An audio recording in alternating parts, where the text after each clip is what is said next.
In a small, crumbling town, long forgotten by the rest of the world, a stranger arrived one day, dressed in plain clothes and carrying nothing but a worn-out bag. The townspeople, jaded by years of monotony and endless cycles of despair, barely noticed him. They were too consumed by their own lives filled with petty quarrels, half-truths, and the unending pursuit of distractions that never satisfied the emptiness inside them. The stranger walked through the town, observing the people. He saw the young mother yelling at her child for dropping a toy, not because she was angry, but because she was exhausted and felt trapped. He saw the old man drinking himself into oblivion every night at the bar, trying to drown out the memories of a life that hadn't gone the way he'd planned. He saw the teenagers, glued to their screens, consuming endless streams of content that told them it was okay to be selfish, that it was normal to be cruel. He didn't judge them. He understood them. They were all running from the same truth. The truth that deep down, they were all the same. They were all hurting, all scared, all desperate for something real to hold on to. But they had been taught to hide that truth, to bury it beneath layers of cynicism, anger, and indifference. They had been told that their differences made them unique, made them special. But in reality, those differences were just distractions, illusions to keep them from seeing the humanity they all shared. As the sun began to set, the stranger made his way to the center of town. There, in the middle of the square, was a giant screen. A screen that played the same garbage day after day, feeding the townspeople a steady diet of lies and false promises. Tonight, it was showing a reality show where people competed to humiliate each other for a cash prize. The townspeople gathered around, as they did every night, to watch, to laugh, to feel superior to the poor souls on the screen who had been tricked into thinking this was their chance at fame and fortune. The stranger stood in front of the screen, unnoticed at first, but as he began to speak, his voice calm yet powerful, the crowd slowly quieted down. "Why are you all here?" he asked. "Why do you watch this, night after night? Does it make you feel better? Does it make you happy?" No one answered, but they all felt a pang of discomfort. The stranger continued, "You think this is normal, don't you? You think it's normal to laugh at someone else's pain, to see people tear each other apart for entertainment. But it's not normal. It's not right. You've been lied to. All of you." A murmur ran through the crowd, a mix of confusion and unease. The stranger's eyes scanned the faces before him, each one different, yet all the same. "You've been told that your differences make you special, that you need to fight to prove your worth. But that's not true. You're not different. You're the same. You all bleed the same blood, cry the same tears, feel the same pain. And yet, you let yourselves be divided by lies, by illusions." The crowd grew restless, some people starting to whisper to each other, others shifting uncomfortably. But the stranger pressed on. "Look around you," he said. "Look at the people beside you. They are not your enemies. They are your brothers, your sisters, your friends. You've been taught to see them as threats, as rivals, but they're not. They are just like you, scared and lost in a world that doesn't make sense." A few people in the crowd looked at each other, really looked, for the first time in a long time. They saw the weariness in each other's eyes, the pain that had been hidden behind forced smiles and empty words. "We are the same," the stranger said softly, almost as if speaking to himself. "We all want the same things, to be loved, to be understood, to matter.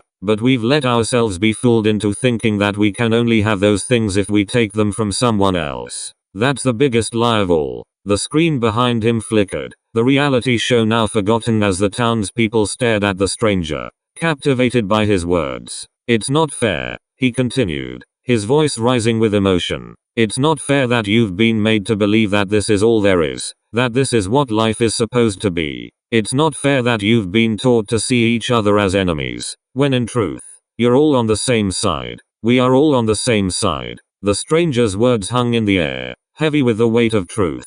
The crowd was silent now, each person lost in their thoughts, in the sudden realization that everything they had believed, everything they had taken for granted, was a lie. And then, as if a switch had been flipped, the screen behind the stranger shattered. The sound was deafening, the shards of glass raining down like a storm of broken promises. The townspeople gasped, but no one moved. They just stood there, staring at the remains of the screen, at the broken pieces of the illusion that had held them captive for so long. The stranger turned and walked away, leaving the townspeople to face the truth on their own. As he disappeared into the night, his words echoed in their minds, a simple message that would change their lives forever. We are the same. There is no difference. Only the lies we've been told, and the fear that keeps us from seeing the truth. The next day, the town was different.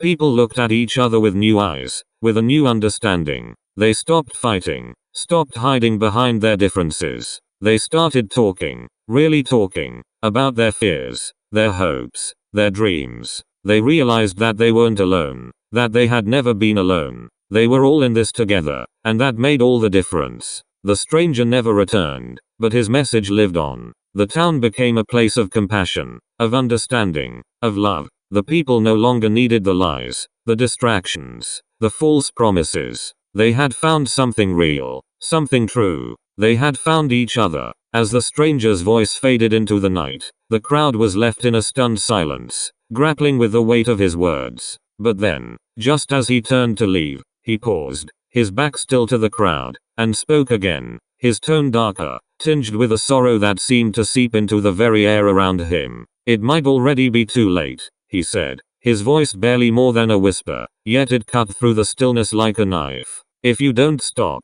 if you don't change, then the things that are set in motion will be unstoppable. There are forces at play that you don't understand, that you can't understand. The crowd stirred uneasily, the sense of unease deepening. The stranger turned back to face them, his eyes hard now, filled with something ancient, something beyond the comprehension of those who stood before him. I have a twin, he said, the words heavy with meaning. His name is Thomas, and he hides in the shadows. You won't see him coming, but he's always there, waiting, and he will not stop. He will sweep across this world like a storm, cleansing it of all the filth, the evil, the lies that have taken root. A chill ran through the crowd, the weight of the stranger's words pressing down on them like a heavy fog. Thomas is coming, the stranger continued, his voice low, almost mournful, and once he starts, he won't stop until everything that is corrupt, everything that is tainted, has been wiped clean. He will tear down your false idols, burn away the rot that has festered for so long. You will not be able to hide from him. You will not be able to escape. He will find you, and he will cleanse you. The crowd recoiled, fear and confusion flashing across their faces. But the stranger showed no mercy, no softness. You've been given a chance, he said, his eyes burning with an intensity that made it impossible to look away. But if you don't take it, if you don't change, then Thomas will come. He will do what needs to be done. He will not fail. He cannot fail. And when he's finished, this world will be something you no longer recognize. A heavy silence fell over the square, the air thick with tension and fear. The stranger looked at them one last time, his gaze filled with both sorrow and something deeper, something like regret. I'm sorry, he said, his voice cracking with the weight of the words. I am. But this is your choice, your last chance. And with that, he turned and walked away, his figure disappearing into the darkness. The crowd stood frozen,